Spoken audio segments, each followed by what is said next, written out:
If you've been paying attention to the NBA for the last month and a half to 2 months, kind of somewhere in there, then you may have noticed that the Boston Celtics, defending NBA champions, have been struggling just a little bit. 5-5 in their last 10. Lost a tough one last night. Amon Thompson, absolute stud, hitting a little buzzer beater to let the Rockets improve to 8-2 in their last 10. So Celtics 5-5 in their last 10.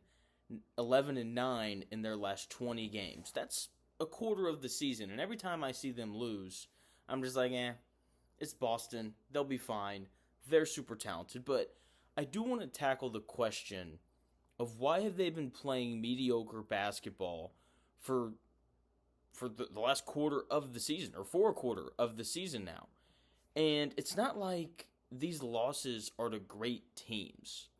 The Lakers beat them by 21. The Hawks, who were a really fun team to watch and developing and are entertaining, but they're not better than Boston. The Hawks beat the Celtics. The Raptors beat the Celtics. They lost to the Kings before the Kings kind of got rolling. They lost to the Pacers, the 76ers, the Magic without Paulo Banchero and Franz Wagner. So it's not like they're losing to like the Cavaliers and the Thunder. In fact, they beat the Thunder, I believe, not all that long ago. So I'm not overly concerned about them. Let me say that one more time because I know how you Boston fans can be. I'm not concerned. You are still a title contender despite being, 11-9 in your last 20. You still have the fourth best record in the NBA. So I am not at all concerned about the playoffs or anything like that. But seeding and those things, like, they are important. And, the Cleveland Cavaliers, they're 5-5 in their last 10. It just kind of feels like Boston has missed out on this opportunity to kind of close that gap and grab that one seed, because I know that they've won the whole thing before, but like home court advantage is nice in the playoffs. It is. It's an advantage for a reason. With that being said, I deep dove a little bit tonight, NBA.com, advanced stats, traditional stats, all that good stuff. And two things popped out. The biggest thing, because when you think about the Boston Celtics nowadays, it's about their ability to shoot the basketball. They want to take as many threes as possible, and they've got a ton of dudes who can really shoot it. And when you look at how they've shot the ball these past couple months, it's just not as good.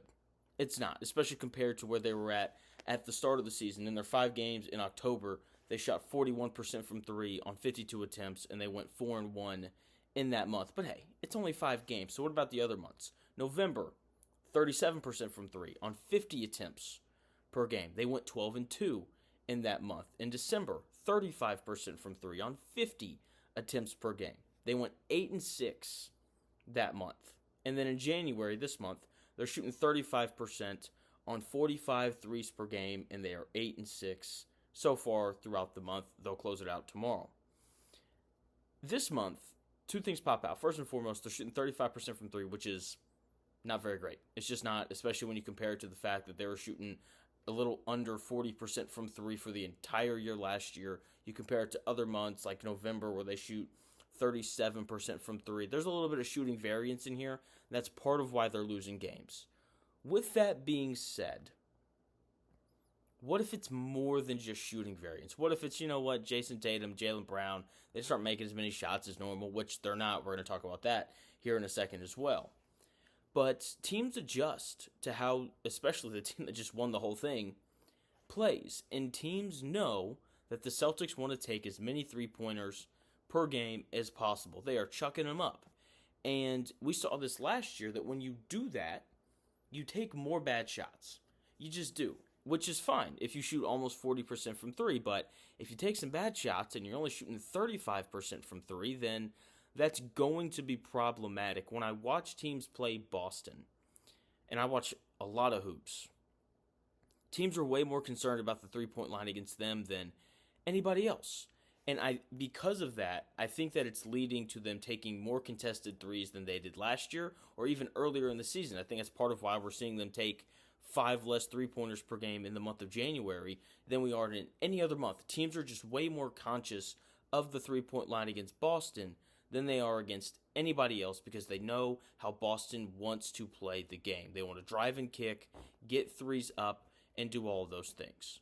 Could part of the reason why they aren't taking as many threes also be because they're playing through Kristaps Porzingis at the elbow a little bit more because he's healthy? that could be part of it as well.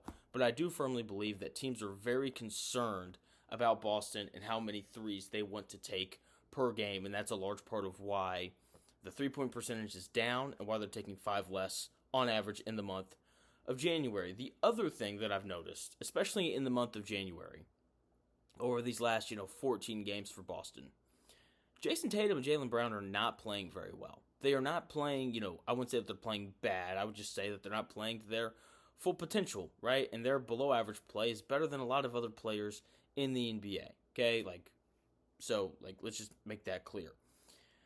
So, their scoring's down in January, and so is their shooting percentage. So, on the season, Jason Tatum's averaging 27 points per game, shooting about 45% from the floor.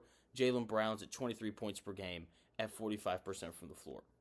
In January, they're both shooting and scoring below their averages, right? Tatum's at 24 points a game on 42% shooting. Jaylen Brown's at 20 points a game on 43% shooting. Neither one of them are playing to their full potential, which happens sometimes, especially when you played over 100 games the year prior and you hit the middle of the season, okay?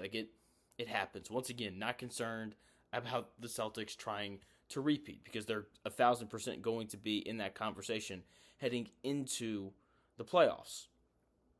And the other thing, though, is it's not just that Jason Tatum and Jaylen Brown are playing worse. When they're on the floor, the Celtics just aren't as good. The offensive rating's down 4 points for each of them. So Jason Tatum's offensive rating on the year, or the Celtics' offensive rating when he's on the floor, is at 118 normally.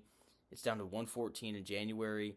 For Jaylen Brown, it's usually 119. It's down to 115 in January. Defensively, they're a little bit worse as well. They're about 2 points worse, each of them. Or Jason Tatum's 2 points worse. Usually the defensive rating of Boston's 109 when he's on the floor. It's 111 in the month of January. Jaylen Brown's been really bad. Usually when Jaylen Brown's on the floor, the defensive rating is 111. The month of January, it's 116. That's just unacceptable. And because of that, Jaylen Brown's net rating for the month of January is negative 1.5.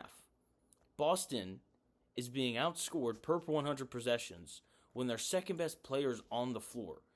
First off, that shouldn't happen with Jaylen Brown. He's too good of a player for that to be happening. The second part of this is it's not going to last for forever. He's going to get it figured out. He's a good defender. He's going to turn it around. And then Jason Tatum, he's net positive in the month of January, but it's only +4. Usually he's almost +10, so they're 6 points worse than normal when Jason Tatum's on the floor, which will not continue. So the two stars aren't playing well. The role players aren't making shots at the same level that they did last year and even earlier in the season. I think a lot of this is just they played 100 games last year. They're halfway through the season now. I'm very intrigued to see what this team looks like when we come back from the All-Star break. When guys get a bit of a break, you're not playing, 2 games in 4 days and traveling and doing all of those things. I think that this All-Star break is going to be very important for them. When we come back from the All-Star break, I'm going to monitor this and see if they start to look like the Celtics of last year and really early in the season, that November month. Very intrigued to see if they kind of go back to that form once they get a little bit of rest in their systems, and we'll see if they finish the season and head into the playoffs playing pretty well. Thanks for taking the time out of your day to watch this video. If you enjoyed it, like, comment. If you disagreed with the video, comment. Let me know your disagreements. And please subscribe. Do all those fun things. And yeah, that'd really help me out. So thank you again for watching the video. I'll talk to you again soon.